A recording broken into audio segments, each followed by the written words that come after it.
நான் வந்து வசிச்சு வந்துட்டு இருக்கேன். இங்க இருந்து நான் வேலைக்கு ஜாயின் பண்ணப்போ என்னை வந்து லிங்கதுரைன்றவர் என்கிட்ட வந்து பாலியல் வந்து தொந்தரவு கொடுத்தாரு. நான் அதை சொல்ல போனப்ப அங்க இருக்கிறவங்க கிட்ட சொல்ல போனப்ப அவர் என்ன பண்ணாருன்னா வாய்ஸ் ரெக்கார்டு கேமரா வச்சாரு. எனக்கு அதுல இருந்து என்னால யார்ட்டையும் அதுல இருந்து ஷேர் பண்ண முடியல, ஒண்ணுமே செய்ய முடியல. இன்னைக்கு அது பெரிய பெரிய ஒரு அளவுல கொண்டு போய் என்ன விட்டுருச்சு.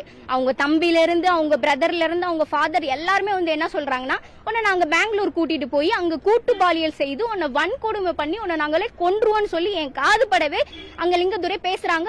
அவரோட வீடு சோமசுரம் எக்ஸஸ் காலனி அபார்ட்மெண்ட்ல 30ஆம் தேதி ஏப்ரல்ல நடக்குது. 100க்கு கால் பண்றேன், 100ல வராங்க.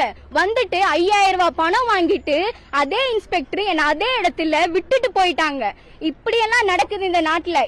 இதே ஒரு 2 நாளைக்கு முன்னாடி நான் சிங்கப்பெண் படைக்கு போன் அடிக்கிறேன், என்ன இந்த மாதிரி பின்தொடர்றாங்க, யாராவது வந்து என்ன காப்பாத்துங்கன்னு சொல்லி நான் அவ்வளவு தூரம் போன் பண்றேன். ஆனா லயன் மட்டும் தான் போகுது. ஒண்ணுமே அதுல இருந்து யாரும் எனக்கு இது வரைக்கும் ரிப்பீட்டட் கூட கால் பண்ணவே கிடையாது. நான் அதையுமே நான் சொல்லிருக்கேன். அதையும் இங்க வந்து கலெக்டர் ஆபீஸ்ல மனுலே எழுதி கொடுத்திருக்கேன். இந்த மாதிரி 181க்கு போன் பண்ணிருக்கேன், 1091க்கு போன் பண்ணிருக்கேன், 100 காலுக்குமே அடிச்சிருக்கேன், யாருமே வரல.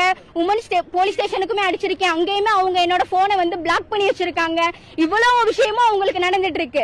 இதெல்லாம் பார்த்துட்டு யார் தான் என்ன பண்ணுவான்னு சொல்லிட்டு எனக்கு தெரியல. ஆனா இப்போ வரைக்கும் நான் சொல்றேன், என்ன கொல்ல சொல்லி இன்ஸ்பெக்டர் மீனா மேடமும் சரி, எஸ்ஐ மணிமேலா மேடம் சொல்லி, எஸ்பி ஆபீஸ்ல இருக்கிற அவங்க 2 பேருமே வந்து என்ன பயங்கரமா வந்து எப்படி சொல்றேன்னா ஒரு ஃபோர்ஸ் பண்றாங்க. நீ விரும்பி போன நேத்துக்கோ, உன்னை நான் அப்படி பண்ணிருவேன் இப்படி பண்ணிருவேன். அவங்க எனக்கே இவ்வளவு விஷயம் பண்றாங்க. இன்ஸ்பெக்டர் மீனா மேடம் என்ன சொல்றாங்க, அவங்க அந்த தெற்குவாசல்ல இருக்கிற மகளிர் உமன் போலீஸ் ஸ்டேஷன் அவங்க தான் அப்படி வந்து சொல்லிருக்காங்க. எனக்கே பாதிப்பு ஏற்படுத்தின என்கிட்ட வந்து சொல்றாங்க, நீ வந்து காம்ப்ரமைசன் ஆயிட்டு இந்த பணத்தை வச்சுட்டு நீ போயிரு. பணத்தை வச்சு எவ்வளவு நாள் வாழ முடியும்? இன்னைக்கு நாளைக்கு இன்னொரு ஒரு பொண்ணு, நாளை கழிச்சு இன்னொரு பொண்ணு அவன் பழி வாங்குவான். நான் அதுக்கு விடுவேனா?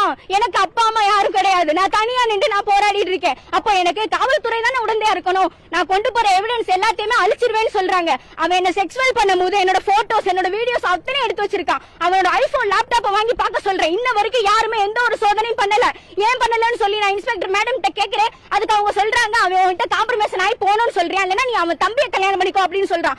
எப்படி அண்ணனும் தம்பியும் இன்னைக்கு என்ன இவ்வளவு தூரத்துக்கு பண்ணிட்டு நாளைக்கு இதை விட ஒரு கேவலமா எதுவும் பண்ண மாட்டாங்களா? என் உயிருக்கே ஒரு ஆபத்து நிலை ஏற்படுத்திட்டாங்க. எப்படி அவங்கள போய் கல்யாணம் பண்ணி எப்படி நான் வாழ முடியும்? அதே மாதிரிதான் அவங்க ஒவ்வொரு விஷயத்திலயும் ஒவ்வொரு இதுலயுமே நான் போய் ஸ்டேஷன்ல போய் பேசும்போதும்